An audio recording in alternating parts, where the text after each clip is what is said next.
अस्सलाम वालेकुम। उम्मीद है आप सब खैरियत से होंगे। ज़िंदगी में हर इंसान के साथ कहीं ना कहीं कभी ना कभी कुछ बुरा होता है। अब वो बुरा करने वाला कभी कभी फैमिली मेम्बर होता है, कोई फ्रेंड भी हो सकता है, रिलेटिव भी हो सकता है, business partner, life partner, even कभी कभी कोई स्ट्रेंजर, अजनबी इंसान, वो भी कोई ऐसी तकलीफ दे देता है कि इंसान बहुत अजियत में आ जाता है, बहुत पैनिक फील करता है। अब इस हालत में कुछ लोग तो ऐसे हैं जो इस सूरत हाल को माजी का एक हिस्सा समझकर भुला देते हैं, मगर कुछ लोग ऐसे भी होते हैं जो बहुत ज़्यादा सेंसिटिव होते हैं और वो इन चीज़ों के लिए खुद को ब्लेम करते रहते हैं और हमेशा माजी में रहते हैं। उस माजी में रहने की वजह से उनका हाल जो है वो बहुत बुरा होता है, वो अपने उस माजी से कभी निकल नहीं पाते। हमारा आज का टॉपिक है how to let go and move on. सबसे पहले हम बात करेंगे कि जो कुछ भी हुआ, किसी ने हमारे साथ गलत किया, किसी ने हमें धोखा दिया, वो चीज हो चुकी है, वो माजी था, गुजर गया, that was past and it's over. अब माजी को कुरेदने से सिवाय तकलीफ के और तो कुछ हासिल नहीं होना। अब वो इंसान जिसने हमें तकलीफ दी है वो जिंदगी से निकल गया है, ही इज गॉन। जब वो लोग हमारी जिंदगी से निकल जाते हैं उसके बावजूद भी अगर हम उन्हें अपने दिमाग में बिठाएं, अपने सर पर सवार करके रखें, तो बताएं तकलीफ किसे होगी? You are the only person who will suffer with that situation. अगर आप उस शख्स को फिर भी याद करते रहेंगे या माजी में रहेंगे तो सबसे ज्यादा तकलीफ आपको होगी। और फतेह किसकी होगी? उस शख्स की जो जाने के बावजूद भी, आपको अजियत देकर जाने के बावजूद भी आपकी जिंदगी का एक हिस्सा बना हुआ है। इस सूरत हाल में बेहतर क्या होता है कि ऐसे लोगों को भुला दिया जाए, माजी को भुला दिया जाए, माजी का जो हैवी बोझ है वो अपने कंधों से उतार दें। हम इस इंतजार में रहते हैं कि कभी ना कभी वो लोग पछताएंगे और आकर हमसे माफी मांगेंगे। नहीं, खत्म कर दें, खत्म कर दें ये चीज।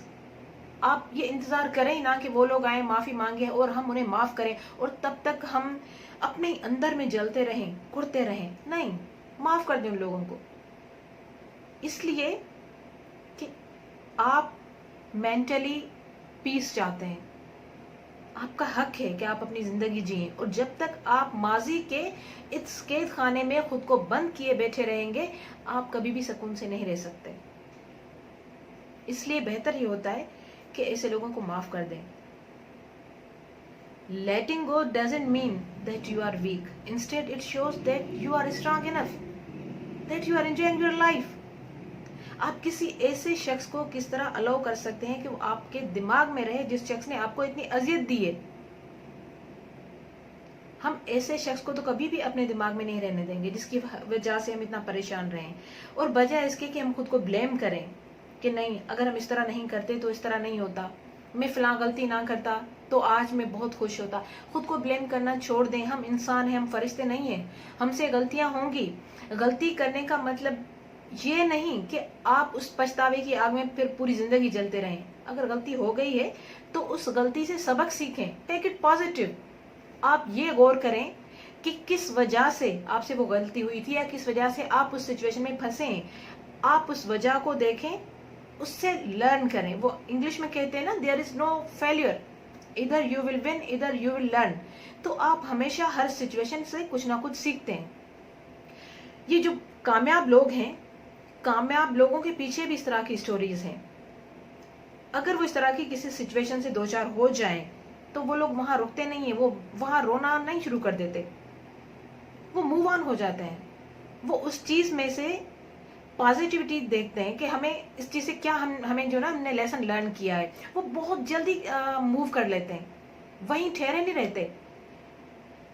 स्ट्रांग पीपल, मजबूत लोग कभी भी विक्टिम बन के सिंपैथी के लिए नहीं देखते अपने फैमिली या फ्रेंड्स की तरफ, बल्कि वो उस सूरत हाल से भी एक पॉजिटिविटी पिक करते हैं कि इसमें से क्या चीज है जो हमें आगे गाइड करेगी, कहाँ हम गलत थे, उस गलती में से हम सबक सीखें और आगे बढ़ें।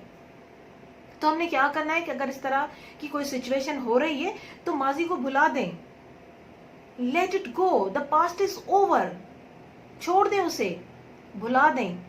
जिसने भी तकलीफ दी है वो अब नहीं रहा, तो हम उसका जिक्र करके या अपने आप को ये कह करके नहीं हमारी वजह से ये सब कुछ हुआ है, हम उस बंदे की जो है ना फतेह को यकीनी बना रहे हैं और खुद को हर वक्त ब्लेम कर रहे हैं।